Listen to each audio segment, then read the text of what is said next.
Ayan, good morning po sa bawat isa. Salamat sa atin Diyos sa isang panibagong linggo. Pagpapala ba sa inyo ang linggo? Amen. So, salamat sa Panginoon noong Sunday. Nabalitaan ko ang talagang pagkilos ng Panginoon sa mga buhay natin. No? Salamat sa Panginoon sa patuloy na kalakasan na ibinibigay ng Panginoon sa atin. Muli, sige po, patuloy tayong maging handa, bukas ang puso, at handa na patuloy na matuto.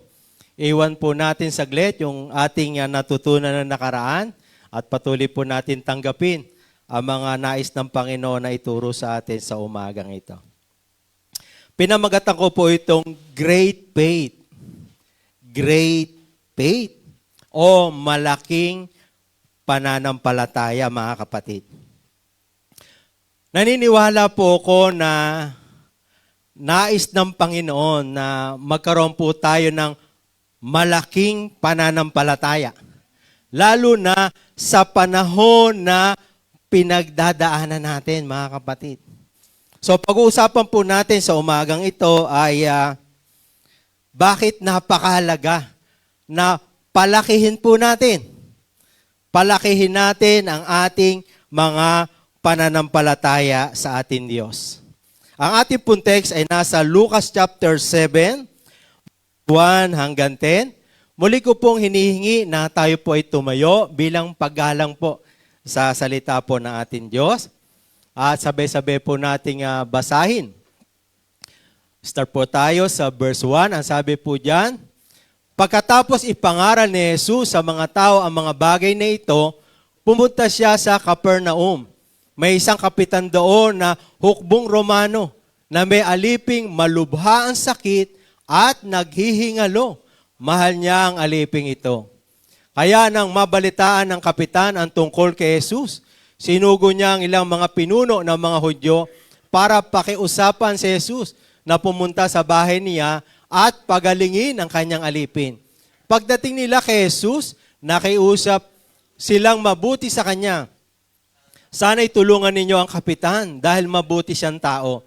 Mahal niya tayong mga Hudyo at ipinagpatayo pa niya tayo ng isang sambahan. Kaya sumama sa kanila si Jesus.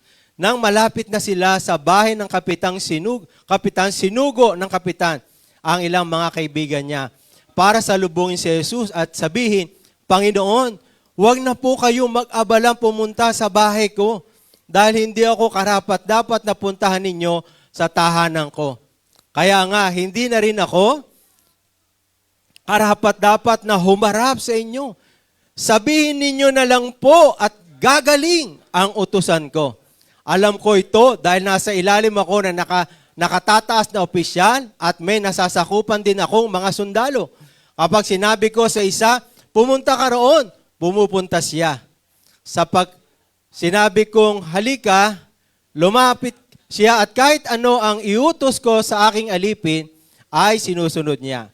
Nang marinig ito ni Jesus, namangha siya sa kapitan at sinabi niya sa mga taong sumusunod sa kanya, hindi pa ako nakakakita ng isang tao sa Israel na may ganitong pananampalataya. Sa ibang translation po, yung great faith, mga kapatid.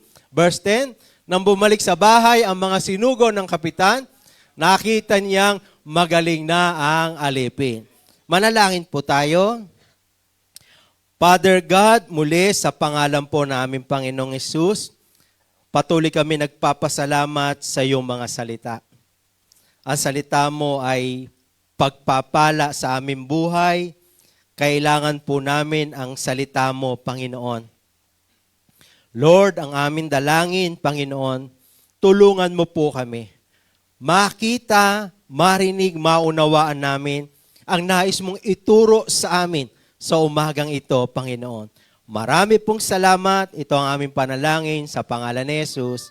Amen. Makakaupo na po tayo. Ayan, nabasa po natin yung kwento. Kwento ng isang kapitan na meron po siyang isang minamahal na alipin. Pero itong alipin na ito ay may, sabi nga, may malubhang kalagayan at naghihingalo, mga kapatid. At nabalitaan po ng kapitan, no? Nabalitaan niya ang mga kamanghamangang ginawa ni Jesus. Kaya nagpapunta po siya doon ng mga tao doon kaya sa Panginoon at sinabi nga na pumunta at pagalingin, no? Yung alipin. At nagpunta po ang Panginoon. Nagpunta ang Panginoon. Kaya lang, no, sabi nga, hindi humarap yung kapitan. Sabi ng kapitan, no, at hindi niya na rin ito pinapunta sa bahay niya. Kasi sabi ng kapitan, Panginoon, hindi po ako karapat-dapat sa inyo. Pero sabi niya, Panginoon, sabihin niyo lang, gagaling na yung alipin ko. Kaya dahil doon, namangha ang Panginoon. Namangha ang Panginoon. Sabi niya, wala pa akong nakikitang ganitong kalaking pananampalataya sa Israel, sabi niya. Kaya nung oras na yon, mga kapatid, ang sabi roon, agad gumaling. Gumaling yung alipin na may sakit. Ang sabi nga, malubha at naghihingalo, mga kapatid. Pero yung ora mismo na yon, siya ay gumaling. So sa umagang ito po yung pag-aaralan natin. No, na gaano nga kahalaga na magkaroon tayo ng malaking pananampalataya sa panahon natin ngayon. Unang-una po ay nakita ko po rito, number 1, bakit napakahalaga kasi, number 1, malaking pangangailangan. Sabi mo nga, malaking pangangailangan. Nakita po natin yan sa istorya. No? Ano yung malaking pangangailangan? Bakit sinabi kong meron atang tao? Papasukin niyo, gusto pumasok ata.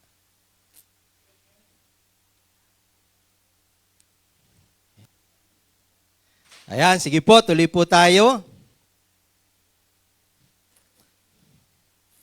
Sabi ko nga, ano ang malaking pangangailangan?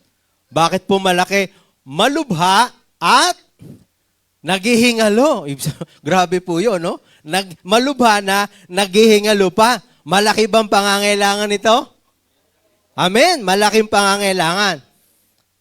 Ang tanong ko, personal, bakit kaya pinapayagan ng Diyos na dumaan tayo sa malalaking pangangailangan?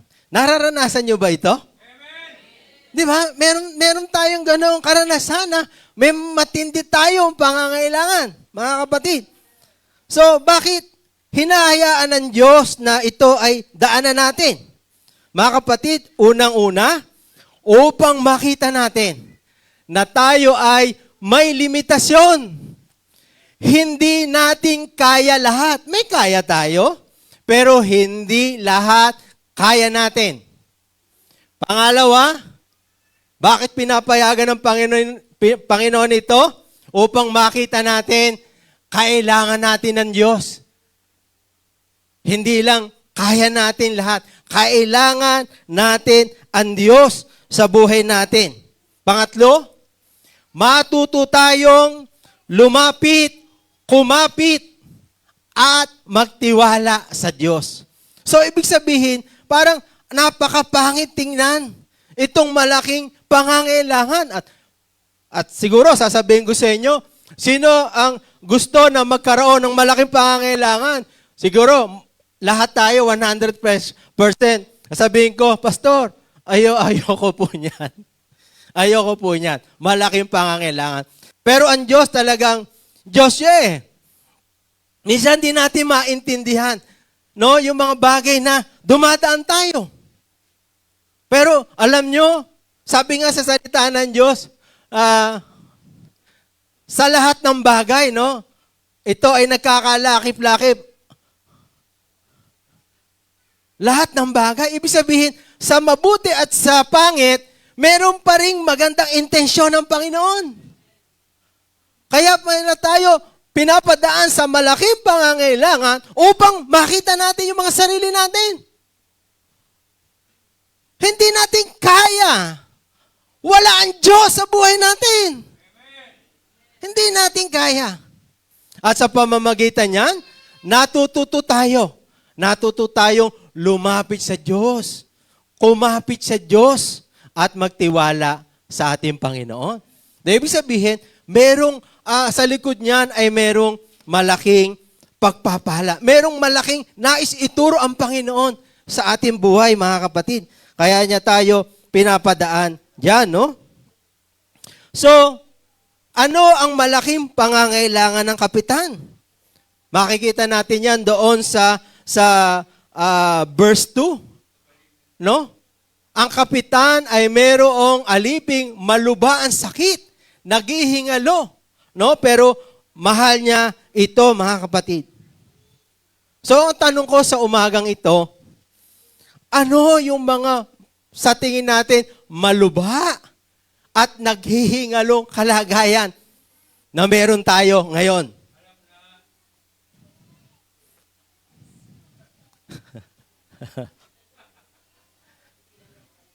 Siguro, number 1 dyan, sabihin natin, pera, pastor! Pera, pastor! Pera, tama. Pamilya, di ba? Karamdaman, di ba? Kasi alam nyo, mga kapatid, sa buhay natin, merong normal at hindi normal.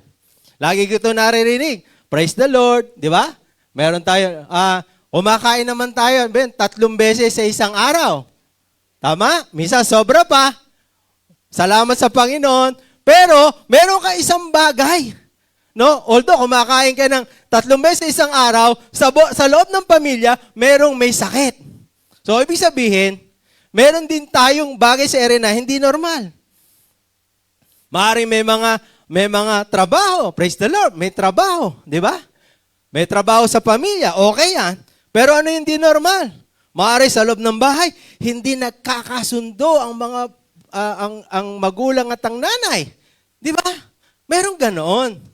Kaya nga, dito pinapakita ng Panginoon, paano yung gagawin natin sa ganyang mga sitwasyon. No? Kaya nga, gustong ng Panginoon na makita natin ito. At gusto ng Panginoon na malaman din natin, alam din niya ang mga malalaking pinagdadaanan natin, mga kapatid. Kaya nga, pinapakita rito ng ating Panginoon, no? Na hindi lahat sa buhay natin ay normal. May mga area, ikaw ang nakakaalam niyan, ako ang nakakaalam niyan. Na merong area sa buhay natin na merong hindi normal, merong matinding pangangailangan tayo. Pero purihin ng Panginoon. Dahil isang magandang halimbawa ang ginawa ng kapitan. Sa kanyang kalagayan sa mahal niyang alipin, nabalitaan niya ang Panginoong Hesus. Ito ang nagtulak sa kanya para lumapit sa ating Panginoong Hesus. Sana ganoon din tayo. Kapag tayo dumadaan sa malaking pangangailangan, ito ay magtulak sa atin na lalong lumapit, kumapit, magtiwala sa Panginoon. Hindi lumayo. Mga kapatid, hindi lumayo. Ganto ang ginawa noong kapitan, mga kapatid. No? Ang sabi sa awit 119 verse 25, ako'y parang mamamatay na, kaya panatilihin ninyo akong buhay ayon sa inyong pangako. So, ano po ang sinasabi sa istorya na yan ni David? Alam nyo, si David, kilala natin. A man after God's own heart, mga kapatid. Si David ay hindi exempted sa malaking pangangailangan na kanyang naranasan. Ang sabi niya, ako'y parang mamamatay na, sabi niya. Nakaranas siya noon. Na siya ang pakiramdam niya, mamamatay na siya, mga kapatid. Pero ano ang sabi niya? Hindi negative yung lumabas sa kanyang bibig, kundi sabi niya, Panginoon, panatilihin niyo akong buhay ayon sa inyong pangako. Ibig sabihin, patuloy na si David ay kumakapit sa pangako ng Panginoon. Tayo rin, mga kapatid. Dapat, sa lalong may mga malalaking pangangailangan, lalo tayong kumapit sa Panginoon. Ito ang magtulak sa atin. Mas lalong kumapit tayo sa Panginoon, mga kapatid. Pangalawa, malaking paniniwala. Malaking paniniwala. Sabi sa Lucas chapter 7 verse 9, ang sabi diyan, nang marinig ito ni Jesus, namangha siya sa kapitan.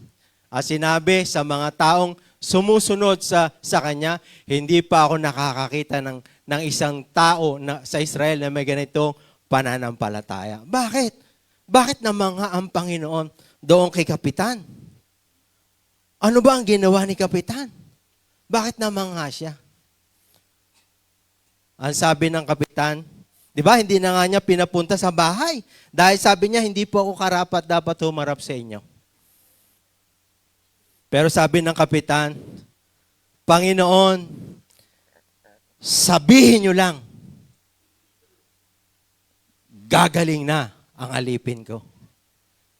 Sabihin niyo lang, gagaling na ang alipin ko. Sabi roon, mga kapatid. Ano po ang tinuturo sa atin ng Panginoon dito? Una, ang kapitan ay hindi nagtiwala sa kanyang kabutihan. Bakit? Mabuting tao si kapitan. Nagpagawa pa siya ng bahay, sambahan. Tumutulong siya sa mga Hudyo. Kaya sinasabi nga nung mga pinadala niyang alipin doon At nakiusap din mga alagad. Sabi niya, Panginoon, tulungan po natin yan kasi yan po ay laging tumutulong sa atin. No? Pero ano ba yung ginawa ng ng kapitan, 'di ba? Hindi nga humarap ang kapitan Hindi niya pinanghawakan yung kanyang kabutihan, mga kapatid. Hindi po sa ang malaking pananampalataya hindi sa kabutihan natin, hindi sa mga gawa natin, mga kapatid. No, at hindi rin ito yung mare sabihin natin, mare si pastor yan si ganyan yan hindi ko kaya yan hindi naman ako ganyan manalangin Bakit? Pag nanalangin ka ba ng mahaba, sa mahaba ba nakatingin ng Panginoon? Sa mahabang panalangin? Sa malakas na panalangin? Kaya tayo sasagutin ng Panginoon? Hindi! Sumasagot ang Panginoon kapag nakakita ng pananampalataya. Hindi sa haba, hindi sa galing, mga kapatid.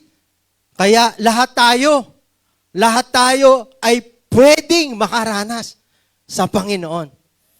Basta tayo lumapit ng may pananampalataya sa Panginoon, mga kapatid.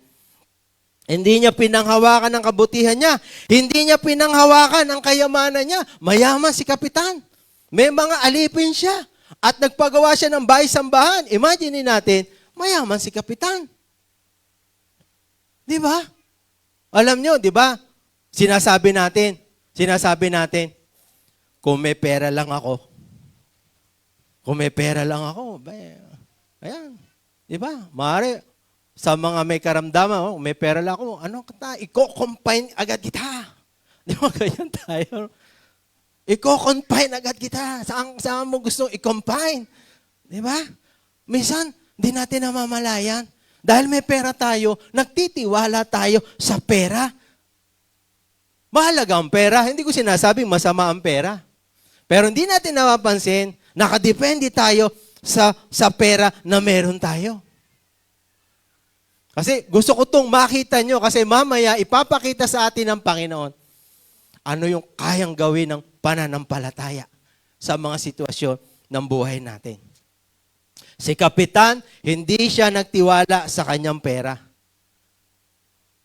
Isinantabi niya ang pera, isinantabi niya ang kanyang mga gawa, lumapit siya sa Panginoon. Pangatlo, hindi siya nagtiwala sa kanyang posisyon. Hindi siya nagtiwala sa kanyang posisyon. Na siya itatanggap dahil kapitan ako eh. Hindi po, mga kapatid. Ang Panginoon, mga kapatid, walang pinipili, walang paborito ang Panginoon. Lahat tayo, sabi mo nga sa katabi mo, paborito tayong lahat ng Panginoon.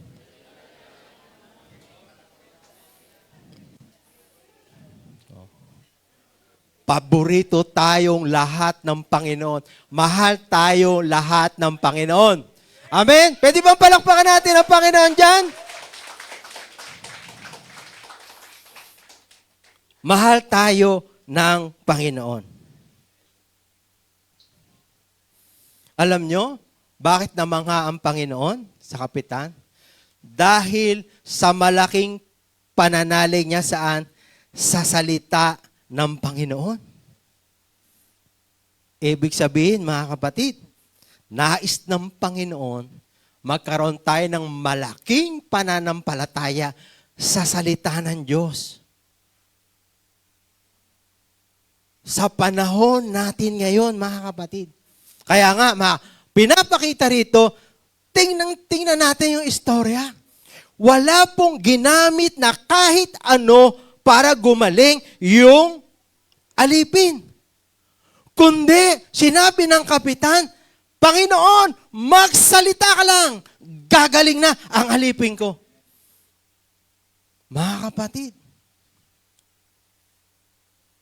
dapat sa panahon natin ngayon, tayo ay may malaking paniniwala sa salita ng Diyos. Sa mga pangako ng Panginoon na binibigay sa atin, na naririnig natin, dapat pinaniniwalaan natin, mga kapatid. Umalis na tayo sa kalagayan, to see is to believe. Tayo kasi, ang dati nating pananampalataya, gusto ko munang makita para maniwala ako. Ang pananampalataya hindi. Maniwala ka muna at makikita mo. Mga kapatid, yun ang pananampalataya gusto ng Panginoon. Kahit hindi mo siya nakikita, hindi mo siya nararamdaman, dahil sinabi ng salita ng Diyos, naniniwala ko sa sinabi mo, Panginoon. Tinatanggap ko ang sinasabi mo, Panginoon, sa buhay ko. Pinaniniwalaan dapat natin ang salita ng Diyos. Dapat hindi tayo nag-aagam-agam. Totoo ba ito? Totoo ba ito? Mga kapatid, nakita natin dito. Kaya nga, tingnan nyo, paano nagkaroon, gaano kalaki yung pananampalataya ng kapitan. Paano niya ba nakilala ang Panginoon? Sa pamamagitan lang ng balita. Balita lang. Hindi niya nakita si Jesus. Balita lang. Narinig lang niya. Nagpapagaling si Jesus. Narinig lang niya. Sa kanyang narinig, ito'y buong puso niya. Kaya nga, pinapunta niya ang kanyang mga alipin doon sa Panginoon. Mga kapatid, kailangan ganoon tayo.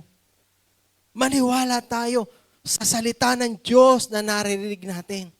Paniwalaan natin. Bakit? Salita iyan ng Diyos, hindi yan salita ng tao. Yung pinag-aaralan natin. Kaya mag-take note kayo.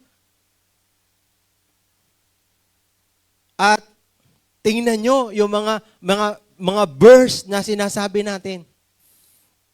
Hindi po tayo gumagawa ng sarili natin verse para sabihin sa inyo. Kasi si pastor, wala akong magagawa sa kalagayan nyo. Pero ang Diyos natin, may magagawa, mga kapatid. Ang Panginoon natin. Nabalitaan niya ang tungkol kay Jesus. Ano ang sabi sa Roma chapter 10 verse 17?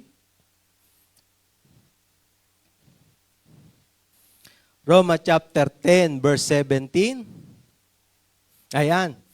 Sasampalataya lang ang tao kung maririnig niya ang mensahe tungkol kay Kristo. At maririnig lang niya ito kung may mga ngaral sa Kanya. So mga kapatid, dumadating ang pananampalataya.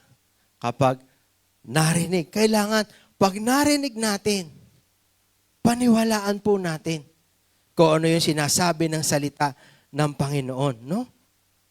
Yan po yung sinasabi diyan. So, napakahalaga mga kapatid. Para magkaroon tayo ng pananampalataya sa Diyos, pagkakaroon ng oras para marinig ang salita ng Diyos. Pagsasagawa nito na nagpapakita, naniniwala tayo. Yun po ang katibayan mga kapatid eh. Kaya nga, pakinggan natin yung salita ng Diyos. Araw-araw mga kapatid talagang maaring araw-araw, lagi tayong, meron tayong normal at hindi normal na pinagdadaanan. Araw-araw yan. Kaya araw-araw naniniwala ko, kailangan meron tayong malaking faith para maharap, mapagtagumpayan natin yung pinagdadaanan natin yan, mga kapatid. So, ito yung nais ng Panginoon sa atin. Ang sabi sa Kawikaan chapter 30 verse 5, ang bawat salita ng Diyos ay tunay na mapagkakatiwalaan.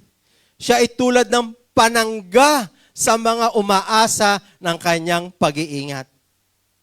Mga kapatid, ang salita ng Diyos ay tunay na mapagkakatiwalaan, mga kapatid.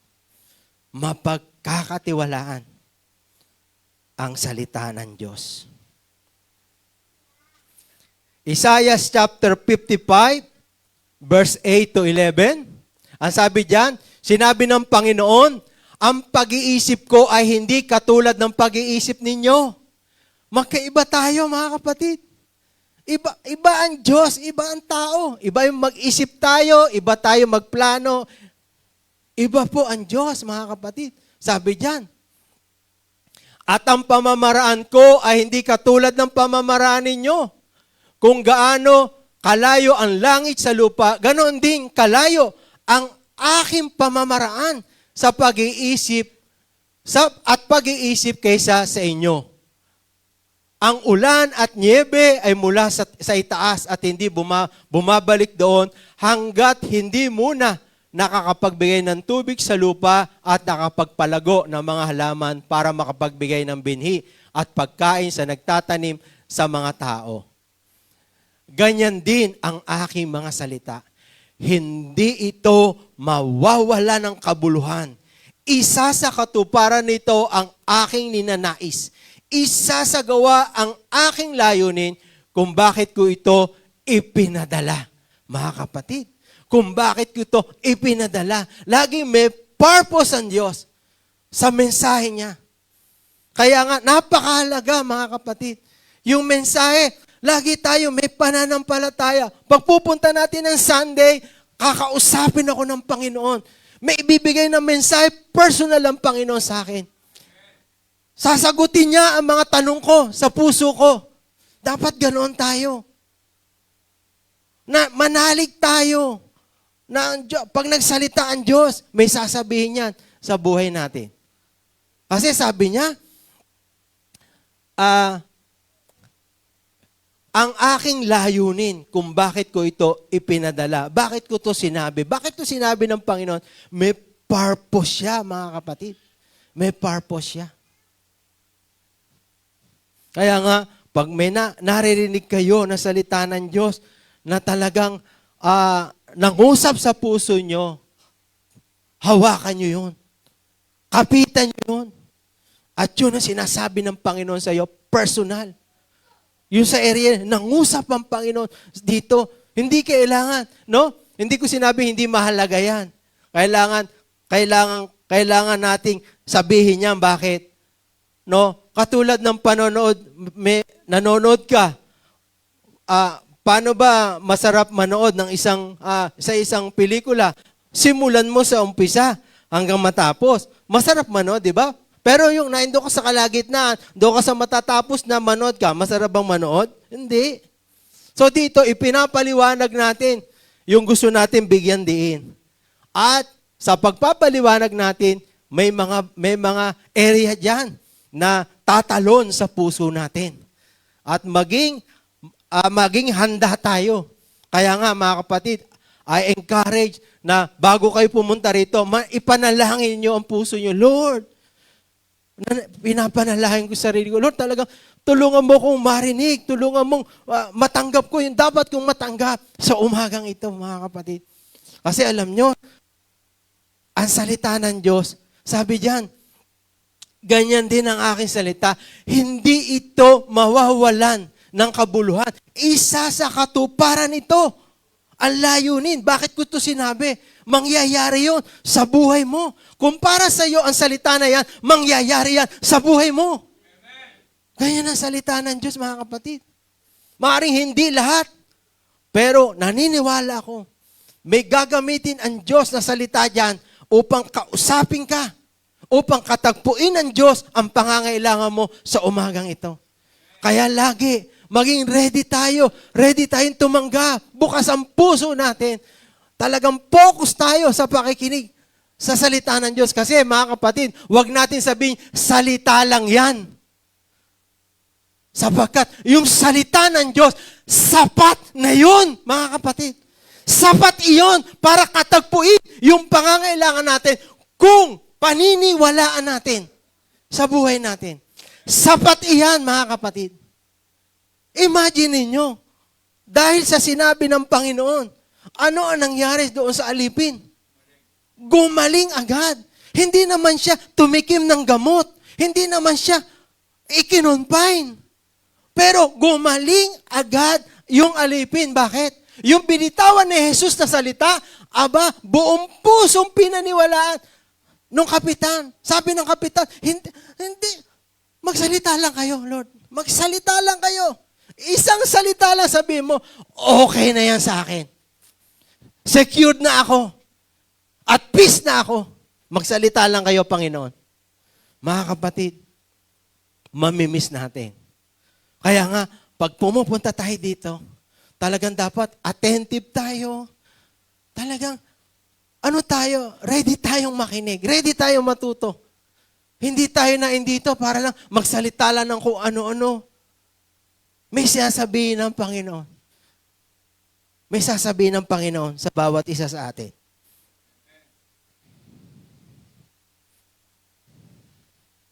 Pangatlo, malaking tulong. Malaking tulong. Ano po ang sabi sa Lucas chapter 7 verse 9 to 10?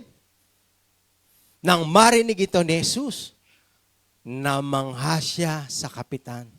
At sinabi niya sa mga taong sumusunod sa kanya, hindi pa ako nakakakita ng isang tao sa Israel na may ganitong pananampalataya.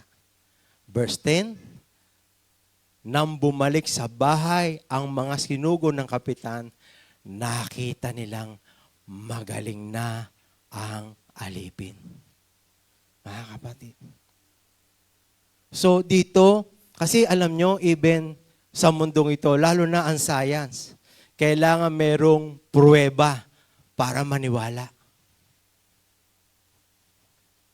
Dito, pinapakita ng Panginoon. Ano yung kayang gawin ng salita ng Diyos sa buhay natin? Kapag nagsalita ang Panginoon, mangyayari yan sa buhay natin. Kaya nga napakahalaga na handa tayo. Handa tayo na tanggapin. Maaari, yung iba, hindi yan sa'yo. Yung iba, sa iba, sa iba, sa iba. Pero, Lord, parang hindi pa ako nakakatanggap. Lord, hindi ako papayag. Hindi ako aalis dito nang hindi ko natatanggap yung para sa akin. Huwag kang papayag na hindi mo natatanggap yung salita ng Diyos na para sa iyo, na ibabaon mo, kakapitan mo sa isang linggong dadaan. Dahil sabi diyan, mangyayari yon sa buhay natin, mga kapatid. Nangyayari po yan. Dahil sa malaking pananampalataya ng kapitan, saan? Sa kanya bang pera? Sa kanyang posisyon? Hindi. Sa salita ni Jesus, mga kapatid. Nakita niya ang malaking tulong na galing sa Diyos. Malaking tulong. Bakit malaking tulong? Malubha, naghihingalo. Malubha at naghihingalo. Mga kapatid, walang malubha at naghihingalong sitwasyon sa may mananalig sa salita ng Panginoon. walang malubha, walang naghihingalo. Mga kapatid, alam mo ang mga bagay na yan. Alam mo sa area ng buhay mo, meron kanyan. May area ng buhay mo. May area maganda, okay naman, at meron ding area na hindi maganda. Pero ang solusyon, kailangan makatanggap ka ng salita ng Diyos sa area na yan ng buhay mo. Mga kapatid, kaya napakahalaga po niyan, mga kapatid. No? Tingnan natin ang Santiago chapter 1 verse 6 hanggang 8. Sabi diyan, ngunit, ito ngunit, dapat magtiwala ang humingi at huwag magduda.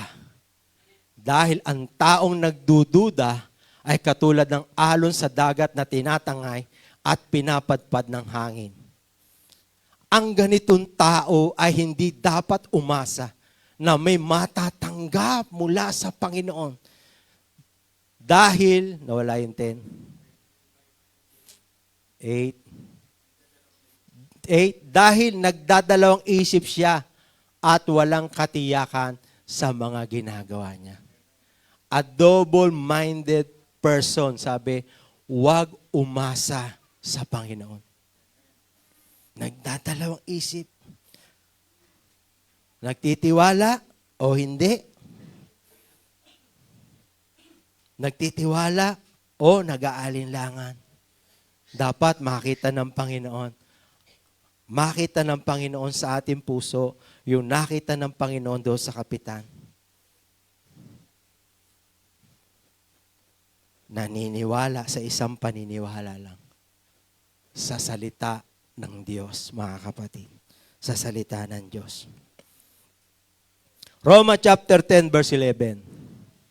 Sapagkat sinasabi sa kasulatan, hindi mabibigo ang sino mang sumasampalataya sa Kanya. Sino ang hindi mabibigo sa Diyos? Sino ang hindi mabibigo? Linawin. Linawin natin. Kasi, baka sabihin, bakit gano'n? Hiningi ko naman sa Panginoon. Isa lang pananampalataya, mga kapatid. Ang may pananampalataya ang taong hindi mabibigo sa paglapit sa Panginoon. Kaya sabi ko sa inyo, napakahalaga, palakihin ang ating mga pananampalataya. Kasi hindi mabibigo ang mga taong may pananampalataya sa Panginoon. Sa kahit anong sitwasyon na meron siya, mga kapatid. Kahit anong sitwasyon. Marcos 11:22-24, ang sabi diyan, sinabi ni Jesus sa kanila, sumampalataya kayo sa Diyos. Sinasabi ko sa inyo, ang totoo, kung may pananampalataya kayo, maaari nyo sabihin sa bundok na ito, lumipat ka sa dagat. At kung hindi kayo nag-aalinlangan, manampalataya, mangyayari iyon.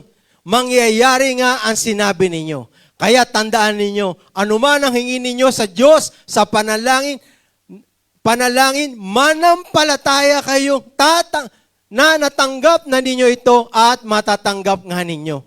Mga kapatid, sino ang pwedeng magpausok sa bundok? Wala. Kahit anong klaseng equipment. Sabihin mo na sa akin, hindi niya kayang iusod ang bundok. Pero sabi ng Panginoon, kapag may pananampalataya, hindi lang uusod. Lilipat ang bundok sa kabila. Ano sabi rito? Yung imposibleng bagay. Imposibleng bagay yung ilipat mo yung bundok sa kabila. Imposibleng bagay yun. Ang sinasabi rito ng Panginoon, walang imposible sa nananampalatayang totoo sa Diyos. Walang imposible, mga kapatid. Lucas chapter 18, verse 27. Last verse. Ang sabi diyan, sumagot si Jesus, ang imposible sa tao,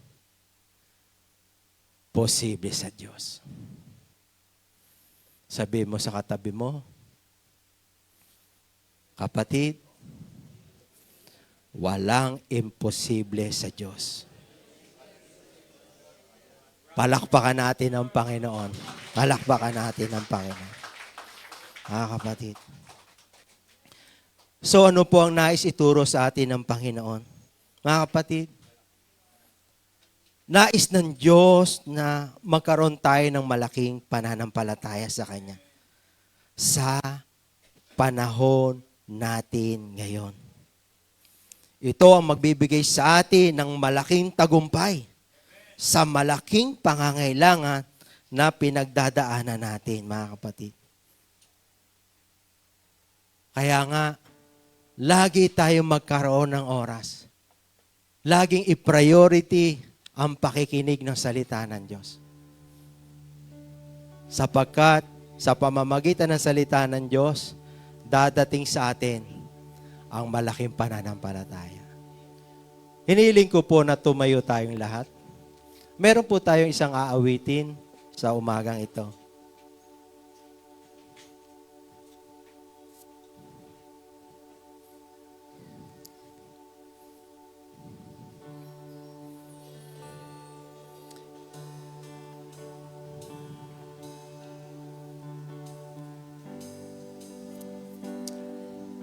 Sige po, awitin natin yan sa ating mga puso sa Panginoon.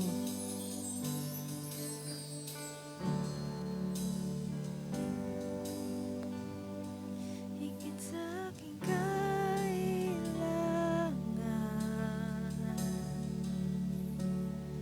higit sa aking karanasan,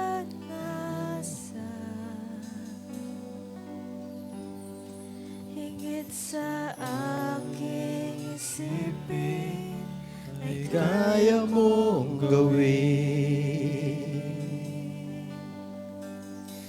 higit sa aking Kalakasan.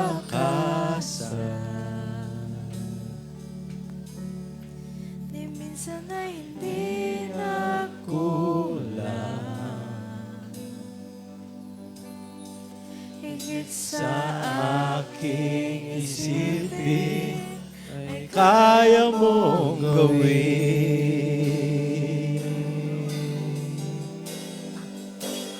Bawat araw ko ay hawak mo, di mangangamba sa piling mo.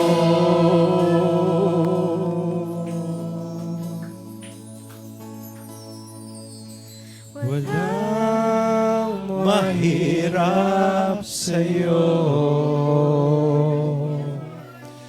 Walang mahirap sa'yo. Ikaw ang Panginoon na makapangyarihan.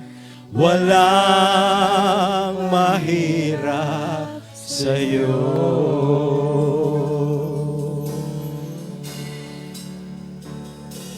higit sa aking kailangan,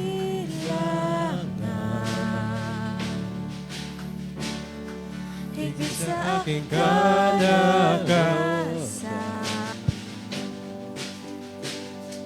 higit Sa aking isipin ay kaya mong gawin. Higit sa aking kalakasan, di minsan ay hindi di nakulang. Higit sa aking isipin ay kaya mong gawin.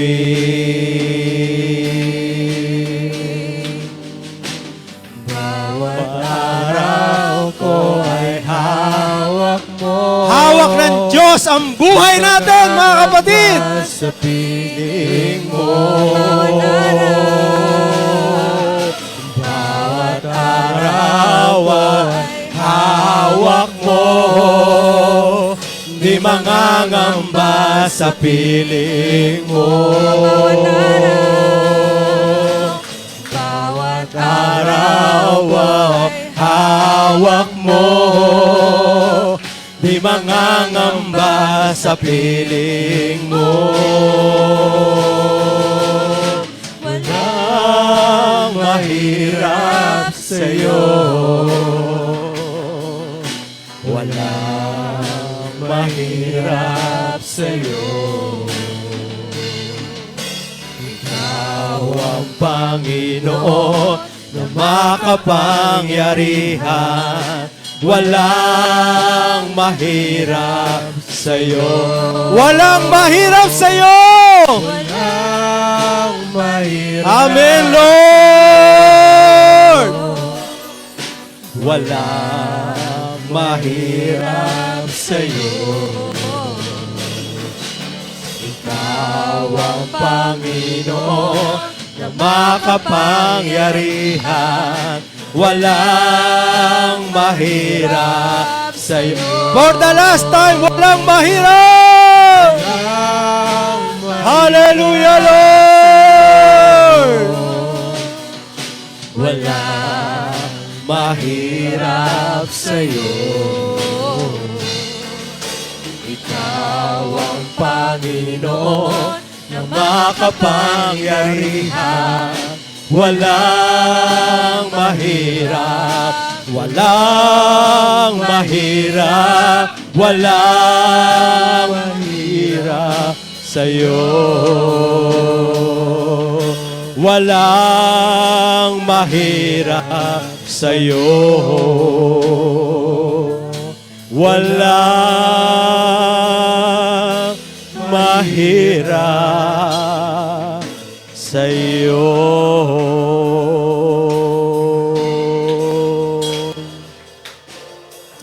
Hallelujah. Hallelujah. Hallelujah. Salamat po, Panginoon. Salamat. Alam mo ang mga malubha at malalaking pangangailangan na meron kami, Panginoon. Salamat po. Kahit sa gantong mga kalagayan, Ikaw, O Diyos, ay may magagawa, Panginoon. Salamat po. Dumating sa puso namin ang malaking pananampalataya sa pangalan ni Jesus. Sa pangalan ni Jesus. Sa pangalan ni Jesus. Hallelujah! Salamat, salamat po sa iyong papuri, sa iyong pasasalamat. Sa pangalan ni Jesus, ang lahat ay magsabi ng Amen! Amen! Amen! Sige po, makakaupo.